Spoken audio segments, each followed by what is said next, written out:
कहानी की शुरुआत होती है ग्रे नाम के एक कार मैकेनिक से, जो अपने गराज में एक कार को रिपेयर कर रहा होता है। ये कार इसके एक रेगुलर कस्टमर की होती है और आज इसे ये कार अपने कस्टमर को वापस देने जाना था। जब ग्रे गराज को बंद करके इस कार को उसके मालिक के पास छोड़ने के लिए निकलता है, तभी उसकी वाइफ आशा अपनी एआई ऑटोमेटिक कार में वहां आती है। आशा के पास जो ऑटोमेटिक कार थी वह काफी ज्यादा एडवांस थी। ये कार बिना स्टीयरिंग व्हील पकड़े इंसान को सिर्फ वॉइस मैसेज पर उसके लोकेशन तक पहुंचा देती थी। लेकिन ग्रे को एआई टेक्नोलॉजी बिल्कुल भी पसंद नहीं है। उसका मानना था कि ये रोबोटिक मशीन्स आगे जाकर इंसानों के लिए बहुत बड़ा खतरा बनेंगी। लेकिन दूसरी तरफ ग्रे की वाइफ आशा एक बहुत ही बड़ी एआई कंपनी में काम करती है। इन दोनों की सोच में जमीन आसमान का फर्क था, लेकिन फिर भी ये दोनों एक दूसरे से बहुत ज्यादा प्यार करते थे। ग्रे अपनी वाइफ आशा से कहता है, चलो आज मैं तुम्हें किसी से मिलवाता हूँ। मेरा एक रेगुलर कस्टमर है जिसकी कार मैंने ठीक कर ली है और अब मुझे उसे उसकी कार वापस करनी है। आशा पहले तो वहाँ जाने से इनकार करती है, लेकिन ग्रे के बार बार कहने पर वो वहाँ जाने के लिए राजी हो जाती है। मगर ग्रे को पता नहीं होता कि आशा को वहां ले जाकर ये अपनी लाइफ की सबसे बड़ी गलती कर रहा है। उसके बाद ये दोनों उसी कस्टमर की कार में बैठकर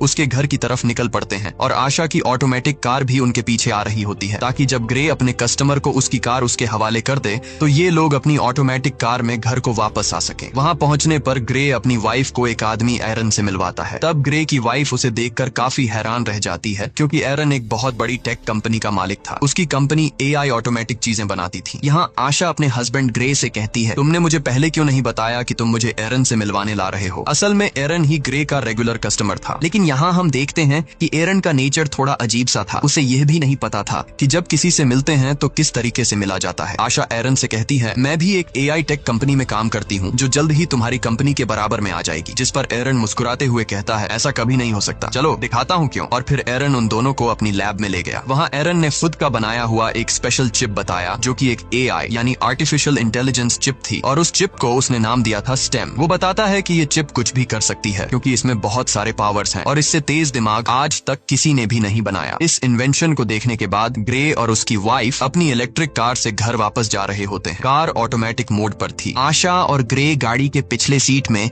रोमांस में मसरूफ थे, लेकिन तभी अचानक से उनकी कार अपने रास्ते से भटककर दूसरे रास्ते पर चलने लगती है। ग्रे ये नोटिस कर लेता है कि कार वहां पर नहीं जा रही जहां उसे जाना चाहिए। तब ग्रे की वाइफ अपनी कार को वापस घर के रास्ते पर चलने के लिए कहती है, लेकिन वो कार कहती है कि सिस्टम में कोई खराबी आ गई है। ग्रे मैन्युअली कार की ब्रेक दबाकर उसे रोकने की कोशिश करता है, जिससे कार रुकती नहीं बल्कि उसकी स्पीड और ज्यादा बढ़ जाती है। ये दोनों कार को रोकने की काफी कोशिश करते हैं, लेकिन कार को नहीं रोक पाते, जिसकी वजह से उनकी कार स्पीड ब्रेकर से टकरा जाती है और उलट जाती है। लकीली इस एक्सीडेंट में इन दोनों को ज्यादा चोटें नहीं आती और ये दोनों बच जाते हैं। ये लोग कार से निकलने की कोशिश कर रहे होते हैं कि तभी वहां पर एक गाड़ी आकर रुकती है, जिसमें से 4 लोग बाहर आते हैं और वो इन दोनों को कार से बाहर निकालकर पकड़ लेते हैं। उसी जगह पर एक पुलिस ड्रोन कैमरा भी ऊपर से सब कुछ शूट कर रहा होता है, जो उन 4 लोगों को पहचानने की कोशिश कर रहा था, लेकिन ड्रोन उन्हें नहीं पहचान पाता। यहाँ ग्रे को लगता है कि शायद ये लोग चोर हैं। वो उन लोगों से कहता है, प्लीज हमें छोड़ दो और बदले में तुम बेशक हमारी गाड़ी, पैसे सब कुछ ले लो। लेकिन वो लोग ग्रे की कोई बात नहीं सुनते और उनमें से एक आदमी ग्रे की वाइफ को शूट कर देता है। ये देखकर ग्रे पूरी तरह से सुन्न हो जाता है। ग्रे की आंखों के सामने उसकी दुनिया उजड़ गई। वो तेजी से चीखने लग जाता है। उसके बाद ये लोग ग्रे को पकड़कर पहले उससे खूब मारते हैं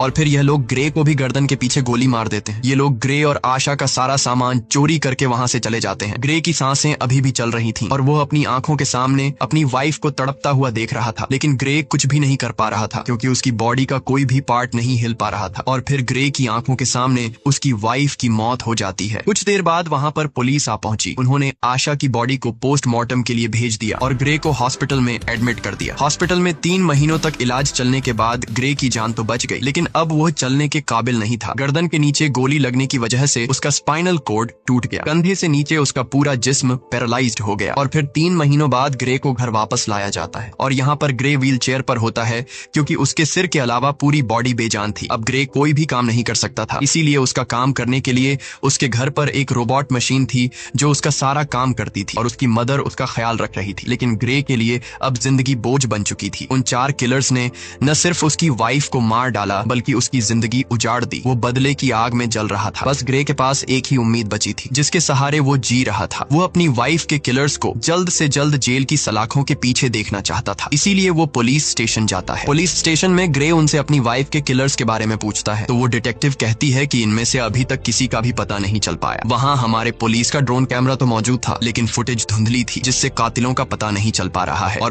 पुलिस अब और इन्वेस्टिगेशन कर रही है, हम बहुत जल्द उन्हें ढूंढ लेंगे। तब ग्रे ये सुनकर काफी ज्यादा डिसअपॉइंट हो जाता है, क्योंकि काफी टाइम से ग्रे पुलिस से बस यही सुनता आ रहा था कि हम इन्वेस्टिगेशन कर रहे हैं। अब ग्रे पूरी तरह से हिम्मत हार चुका था और वो इस तरह से जीना भी नहीं चाहता था, क्योंकि उसकी जो उम्मीद थी अपनी वाइफ के कातिलों को जेल की सलाखों के पीछे देखने की, उससे वो अधूरी नजर आने लगी। ग्रे को समझ आ गया था कि पुलिस उन 4 कातिलों को कभी नहीं पकड़ पाएगी, इसीलिए अब वो खुद को मारने की सोचने लगा। ग्रे वहां पर मौजूद रोबोट मशीन की मदद से मेडिसिन का ओवरडोज ले लेता है, जिससे वो बेहोश हो गया। अच्छी बात यह थी कि उसके घर पर लगे एआई सिस्टम ने वक्त पर एम्बुलेंस को फोन कर दिया, जिससे ग्रे की जान बच गई। और यहाँ ग्रे से मिलने उसका वही रेगुलर कस्टमर एरन आता है। वो ग्रे से कहता है, मुझे तुम्हारी ये हालत देखकर बहुत बुरा लग रहा है। एरन ग्रे को दोबारा अपने पैरों पर खड़ा होकर जीने की उम्मीद देता है और कहता है, ग्रे, क्या तुम्हें याद है मैंने तुम्हें एक बार एक पावरफुल एआई चिप दिखाई थी। अगर तुम उसे अपनी बॉडी के अंदर लगा दो तो तुम एक बार फिर से चलने के काबिल हो जाओगे, साथ ही साथ बहुत ज्यादा पावरफुल भी हो जाओगे। लेकिन ग्रे एरन की इस ऑफर से इनकार कर देता है। ग्रे कहता है, अब मैं ये जिंदगी नहीं जीना चाहता। तब एरन उससे कहता है, सोच लो ग्रे, ये चिप तुम्हारी वाइफ को तो जिंदा नहीं कर सकती, लेकिन तुम्हें एक बार फिर जीने का मौका दे सकती है। अगर तुम्हारी वाइफ भी जिंदा होती तो वो भी यही चाहती। ये बात ग्रे के दिमाग को टच कर गई। वो